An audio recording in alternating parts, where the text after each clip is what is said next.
할렐루야. 아멘. 아멘. 오늘 또 예배 자리에 나오신 모든 성도님들을 주님의 이름으로 사랑하고 축복합니다. 아멘. 우리 이렇게 서로에게 인사해 볼까요? 예수님의 이름으로 사랑하고 축복합니다. 행복하세요. 예수님의 이름으로 예수님의 이름으로 사랑하고 축복합니다. 행복하세요.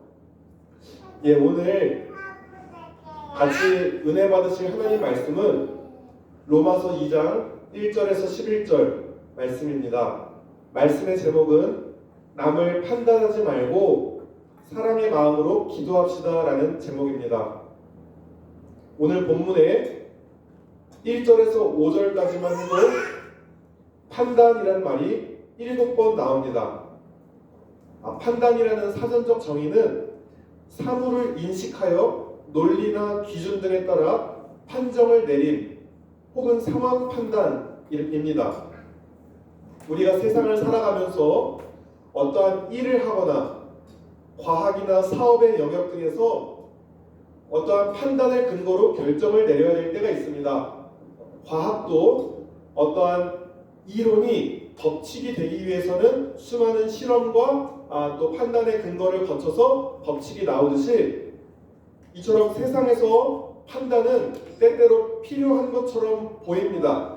그런데요, 성경에서 오늘 본문 1절에 남을 판단하는 것으로 네가 너를 정죄한다 라고 합니다. 여기서 판단한다는 말은 영어로 pass judgment, 즉 재단을 내리다, 어떤 사람이나 사건에 대해서 판결을 내려버린다. 즉 내가 재판관이 되어서 저 사람은 어떤 사람이다 라고 판단하고 그 판단으로 내가 정죄를 받게 된다라는 것입니다. 그런데 우리가 누구를 판단할 자격이 있습니까? 없습니다. 하나님은 의로운 심판장이시지만 우리는 다른 일을 판단할 수 없습니다. 왜냐하면 타락한 인간은 자기중심적이어서 남에게는 엄격하고 자신에게는 관대합니다. 그리고 자신의 관점을 통해서 보기 때문에 정확하지 않습니다. 오늘 본문의 유대인들은요, 하나님의 말씀이라는 율법을 들고 이방인들과 다른 이들을 판단합니다. 그런데요, 율법의 정신인 복음과 사랑이 없습니다. 그래서 하나님의 말씀인 귀한 율법을 가지고 다른 이들을 판단한다는 것입니다. 그런데 이 유대인도요, 자신조차 자신이 재판장이 아니라 자신조차 긍휼함을 구할 수밖에 없는 죄인이라는 사실을 잊었던 것 같습니다. 오직 판단하시는 이는 하나님이십니다. 사람과는 다르게요, 하나님의 판단은 다른 속성이 있는데요, 6절 말씀에 하나님은 행한 대로 보응하신다 합니다. 또한 누구나 예외 없이 보편적으로 각 사람을 심판하고 공정하게 심판하십니다. 하나님은 11절 말씀처럼 외모로 사람을 판단하지 않고 그 사람의 중심을 보고 공정하게 심판하십니다. 그러나 오늘 본문 유대인들처럼요, 우리 믿는 사람들 가운데서도 이렇게 말씀을 가지고 다른 일을 판단하는 사람이 있습니다. 이런 사람들은 목사님이 설교를 할 때에 그 설교는 자신을 향해서 한 말씀인데, 이 목사님 오늘 설교 그 박 집사가 들어야 되는데, 그 김 집사가 들어야 되는데 라고 하면서 그 말씀을 자신을 비춰볼 생각은 안 하고 다른 사람을 봅니다. 또 집에 가서 자기 배우자에게, 자녀에게 네가 목사님 말씀을 들었어야 되는데 라고 합니다. 바울은요, 율법의 의로는 흠이 없었던 사람이었기에 누구보다 율법을 알고 그리고 지키지는 않는 유대인들의 가식적인 삶을 폭로하기에 아주 적격인 사람이었습니다. 왜냐하면 바울은 율법의 의로는 흠이 없고 열심으로는 엄청난 열심을 가졌는데 예수님을 만나고 자신 안에 내가 죄인 중에 괴수다라는 이 정직하게 자신을 들여다보고 난 후에는 이제는 내가 율법으로 기독교인을 죽였던 그 삶에서 그 기독교인을 향해서 죽기까지 사랑하고 그들을 위해 기도하는 자가 되었다는 것입니다. 이 세상에서도 사회의 규범이나 도덕, 윤리 등으로 세상에서의 판단 기준이 있습니다. 혹은 우리의 양심이나 우리의 전통 문화나 여러 가지 가치관들로 우리의 판단 기준이 세워질 수 있습니다. 그러나 예전에는 선했던 행동들이 지금은 악한 행동이 될 수가 있고, 한국에서는 선하지만 다른 나라에서는 선하지 못한 일이 있을 수 있습니다. 이래서 사람과 이 세상의 판단 기준은 상황 윤리적인 것이고 정확하지 않다는 것입니다. 예를 들면 칼이 든 가방을 다른 사람에게 찾아줬는데 그 칼로 그 칼의 주인이 다른 사람을 죽이면 그 칼의 주인을 찾아준 사람의 행동은 착한 일일까요? 또 다른 예는 에스키모인은 손님이 찾아오면은 자기 아내와 함께 그 손님이 잠자리를 가지게 합니다. 도저히 일반 상식으로 상상이 안 되죠. 그런데 에스키모인은 외지인의 방문이 없기 때문에 근친 결혼을 할 수밖에 없어서 유전병이 많기 때문에 외지인이 올 때에 피를 섞는 전통이 있습니다. 이처럼 사람의 판단과 기준은 항상 다르고 정확하지 않습니다. 그래서 우리는 모든 판단을 하나님의 말씀에 비추어서 분별해야 합니다. 분별한다는 것은 판단과는 다른 개념입니다. 하나님은 11절에 외모로 사람을 취하지 않고 그 사람의 중심을 보시는 분입니다. 왜 그 일이 일어나게 됐는가? 그 사건의 동기, 중심, 그 사람의 마음을 보신다는 것입니다. 우리 그리스도인들도 역시 세상 도덕과 윤리에 의해서 율법적으로 판단을 하지 말고 아멘, 그리스도의 마음을 가지고 하나님 아버지의 마음을 가지고 그 사람의 중심을 우리가 다 알 수는 없지만 하나님의 마음을 가지고 바라볼 수 있어야 합니다. 우리가 우리 심령 가운데 복음이 심겨지고 예수님이 우리 심령의 주인이 되면요, 우리는 이제 모든 판단 근거, 세계관, 가치관이 바뀐 삶을 살아가게 됩니다. 이렇게 해서 우리가 믿음이 생기는데요, 믿음은요 들음에서 생기고 들음은 하나님의 말씀으로부터 납니다. 그래서 자꾸 우리가 하나님의 말씀을 들으면 우리의 믿음과 지식이 생겨나는 좋은 점이 있습니다. 그런데 이렇게 말씀이 자꾸 우리 가운데 들어오면은 이 말씀으로 나를 봐야 되는데 다른 일을 판단하는 잘못된 도구로 쓰일 때가 있습니다. 유대인들은요 그리스도의 생명의 말씀이 없이 율법의 기준으로만 다른 이들을 비판했습니다. 유대인들은요 말씀을 많이 합니다. 외우고 다닙니다. 그래서 옳고 그름으로 남을 판단합니다. 우리에게 구원을 주시기 위해서 예수님이 오셨는데 예수님으로부터 구원받는 게 아니라 율법과 자기 열심과 행위로 구원받고자 그 행위로 드러난 표면적인 것으로 남을 판단합니다. 유대인만 그럴까요? 우리는 어떻습니까?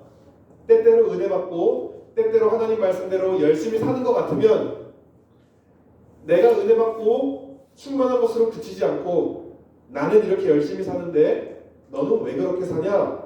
이렇게 판단하지 않습니까?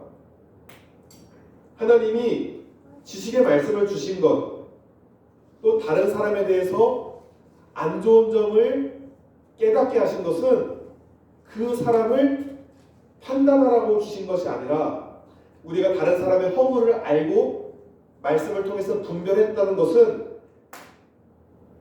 그 사람을 위해서 기도하라고 주신 것입니다. 우리 모두는 그리스도의 용서함을 입은 용서받은 죄인인데 너도 나도 죄인이니 너의 허물이 보일 때는 나도 판단하지 않는다. 다만 그 너의 문제를 가지고 내가 하나님께 나아가서 사랑의 마음으로 기도를 하겠다. 이것이 우리에게 말씀을 주시고 영적인 분별력을 주신 이유입니다. 이것을 가지고 네가 옳으니 그르니라고 하라고 주신 것이 아니라는 것입니다. 먼저 하나님의 말씀을 안 자들은 자신이 그 말씀대로 살아가기를 주님께서 바라셨어요. 그리고 로마서 1장에 하나님 없이 살아가는 그 수많은 죄악들, 정말 비참한 인간의 모습들을 우리가 지난주에 살펴봤잖아요. 그러한 자들을 판단하는 것이 아니라 아비의 마음으로 다른 이의 죄된 모습을 알게 되었다면 그것을 가지고 주님께 가지고 나아가서 주님이 친히 일하시도록 기도를 하라는 것입니다. 아비의 마음이 무엇입니까? 자녀가 잘못하면은 잘됐다. 내가 이 아들과의 주도권 싸움에서 이기게 됐구나. 네가 나에게 약점을 보였어. 내가 이 약점을 가지고 너를 흔들겠다. 이게 아니지 않습니까? 허물을 덮어주고 그 허물을 알려줄 때도 마음 상하지 않도록 기도하면서 그 자녀가 바른 길로 돌아오기를 바라는 것이 아비의 마음 아니겠습니까? 우리가 하나님의 말씀을 예수 그리스도의 복음을 알게 된 자로서 먼저 바로 서서 다른 이들도 이 복음을 전하기 위해서 우리에게 말씀을 주신 것입니다. 오늘 유대인들도요, 유대인들에게 먼저 말씀을 주신 이유가 무엇입니까? 유대인들이 말씀을 바로 알아서 온 열방의 본이 되도록 하신 것입니다. 자, 그래서 10절에 선을 행하는 각 사람에게는 영광과 존귀와 평강이 있는데 먼저는 유대인에게요 그리고 헬라인에게로다. 선을 행해서 받는 상도 먼저는 유대인에게 돌아갑니다. 왜냐하면 그들이 먼저 하나님 말씀을 알았기 때문입니다. 그런데 역시 악을 행하는 각 사람의 영에는 환난과 곤고가 있는데 환난과 곤고도 먼저 유대인에게로 갑니다. 왜냐하면 하나님의 말씀을 알고도 지은 죄가 더 중하니까 먼저 안 사람한테 상도 가지만 벌도 간다는 것입니다. 우리나라가 어떤 사람은 이래요. 나도 이스라엘인으로 태어날 걸, 유대인으로 태어나면은 그렇게 선택받고 좋을 텐데 라고 하시는 분들이 있을 수 있는데 그럴 필요가 없습니다.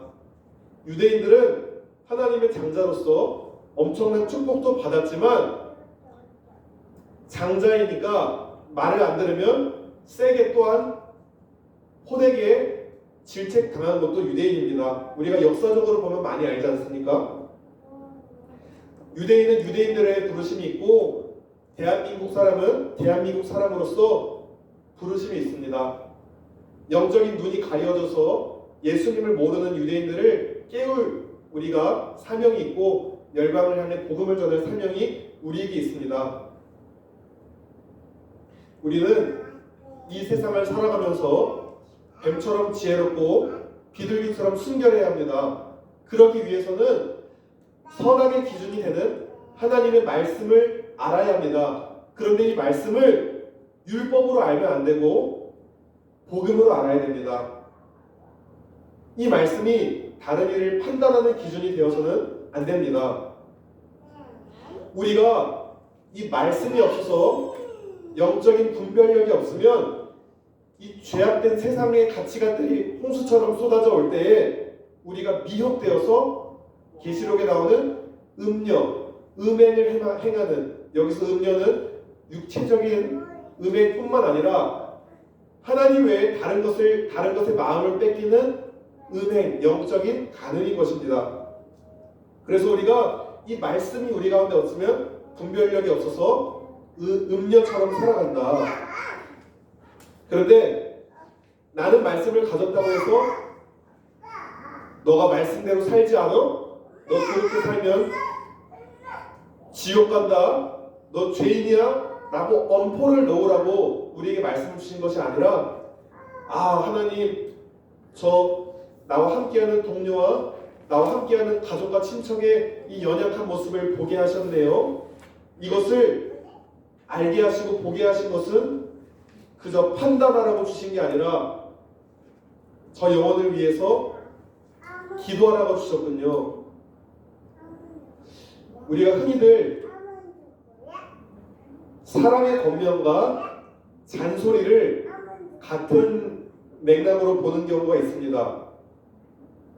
나는 자녀를 위해서 좋은 마음으로 했던 잔소리와 판단이 그 영혼을 침체시키고 죽이게 됩니다. 그리고 판단하는 사람들은 거봐, 내가 이러한 지식을 알고 있잖아. 내가 옳고 그름을 얘기하면서 내가 옳다고 착각하기 쉽습니다. 다른 일을 판단할수록 내가 더 상대적으로 옳다라고 생각하게 됩니다. 그래서 복음을 전할 때에 분별하는 마음, 사랑하는 마음이 아니라 판단하는 마음으로 복음을 전해서 싸웁니다. 이해가 안 되지 않습니까? 이 세상에서 가장 값진 선물을 전달하는데 싸울 일이 뭐가 있습니까? 그가 받아들이지 않으면 그를 위해 기도하고 그가 이 예수 그리스도의 선물을 받아들일 수 있도록 중보하면 될 것인데 뭐하러 싸울 일이 있습니까? 그것은 판단하는 마음으로 복음을 전했기 때문인 것입니다. 저도 부끄럽지만 누군가에게 복음을 전하고 누군가를 양육하고자 할 때에 그리스도의 마음, 사랑의 마음, 아비의 마음이 아니라 내 기준과 열심으로 상대를 헤아리지 못해서 관계에 어려움을 겪었던 적이 있었습니다. 우리는요, 다른 사람을 판단해서는 안 됩니다. 다른 사람을 판단하고 정죄할 때에 나는 어떤지 먼저 하나님 앞에 돌아봐야 합니다. 그리고 설령 내가 의롭게 살아간다 해도 그렇게 살아갈 수 있는 마음을 누가 주셨는가? 오늘 로마서 2장 말씀 보면 2장 4절에 혹 하나님의 인자하심이 너를 인도해서 회개하게 하심을 알지 못하느냐? 네가 잘나서 깨닫고 회개한 줄 아느냐? 하나님이 인자하시고 용납하시고 길이 참으셔서 그 풍성함으로 네가 지금 바른 믿음과 바른 생활을 하게 됐는데 그렇게 선을 행할 수 있는 마음조차 네 것이 아니다. 너는 철저하게 하나님이 없으면 죄악 가운데 살아갈 수밖에 없는 무력한 존재이다. 이것을 우리가 놓치면 안 됩니다. 설령 우리가 나는 의롭게 사는 것 같으니까 나보다 상대적으로 잘못되는 사람을 이렇게 비판하고 판단하기 쉽습니다. 그런데요, 예수님은 가늠한 여인뿐만 아니라 마음의 음욕을 품은 자도 죄인이라 하셨습니다. 도둑질하는 자뿐만 아니라 마음의 탐욕을 가진 것만도 죄라고 하셨습니다. 살인하는 것만이 죄가 아니라 형제를 미워하는 자도 살인하는 것이라 하셨습니다. 이러한 하나님의 판단 앞에 자유로울 사람이 있습니까? 우리는 먼저 우리의 내면을 정직하게 보고 난 옳고 넌 잘못되었어 라는 고집과 5절 말씀처럼 회개하지 않는 굳은 마음을 가지고 있으면 하나님의 심판이 우리에게 임한다는 것입니다. 우리가 설령 나는 나의 연약함으로 넘어지더라도 다른 이들을 판단하는 죄까지 우리에게 더해져서는 안 된다는 것입니다. 다른 이가 왜 그렇게 행동을 했는지, 그 삶 속에 어떠한 성장 과정과 고난과 상처가 있었는지 우리는 알 수 없습니다. 그러니 우리는 그 사람의 중심을 볼 수 없으니까 함부로 판단해서는 안 된다는 것입니다. 그래서 우리가 먼저 하나님의 말씀을 알게 되었다면 다른 일을 향해서 이 말씀을 들이대지 않고 먼저 내가 회개하고 7절 말씀처럼 내가 그 말씀을 붙들고 참고 선을 행해서 영광과 존귀와 썩지 아니함을 구하여 영생을 얻는 우리가 다 되시길 바랍니다.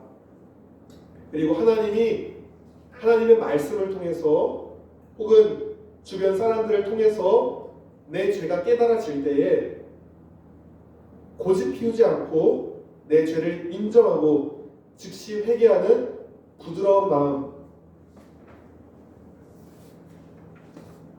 고집스럽지 않은 마음이 있기를 원합니다. 이 고집은 헬라어로 소크레로테스라는 말로 의사들이 동맥경화를 말할 때 사용된 단어입니다.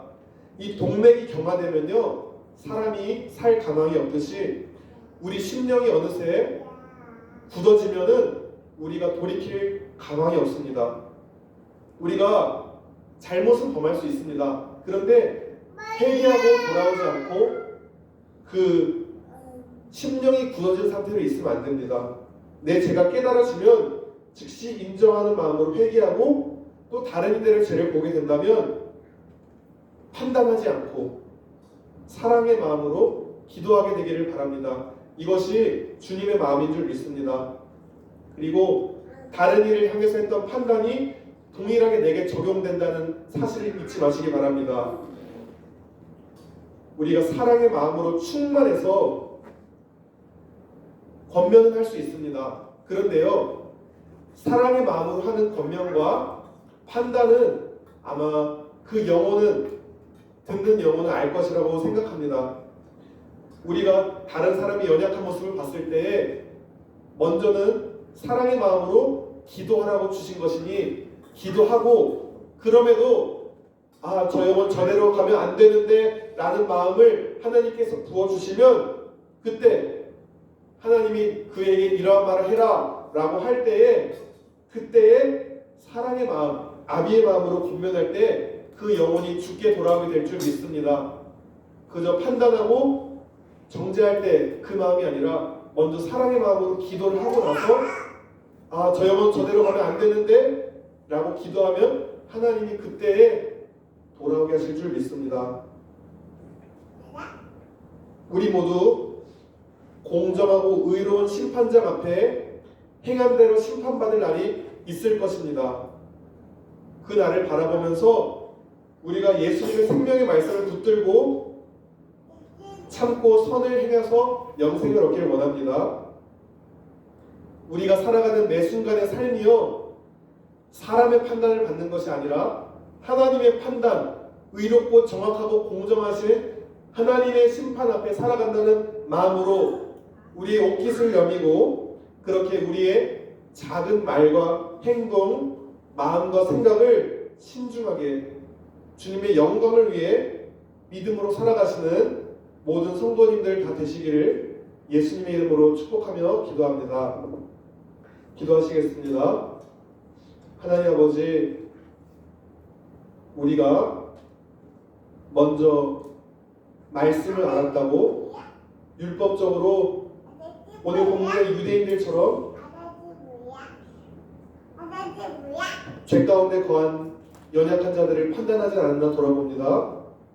하나님, 이 말씀은 율법으로는 죄를 얻을 수 없는 연약한 우리를 향한 절망 앞에서 예수 그리스도의 복음이 더 선명하게 드러나는 귀한 율법인데 이 하나님 말씀을 율법적으로 적용해서 판단하진 않으려 돌아봅니다. 이 말씀이 복음이 되어서 생명의 성령의 법으로서 우리를 자발적으로 온전하게 이끌어가는 생명의 말씀이 되기를 원합니다. 이 말씀을 붙들고 끝까지 참고 선을 행하여 오늘 말씀처럼 영생을 얻고 평강과 존귀가 우리 삶에 가득하길 원합니다. 우리 주변에 주님 하나님을 주인 삼지 않고 비참하게 살아가는 죄 가운데 살아가는 이들을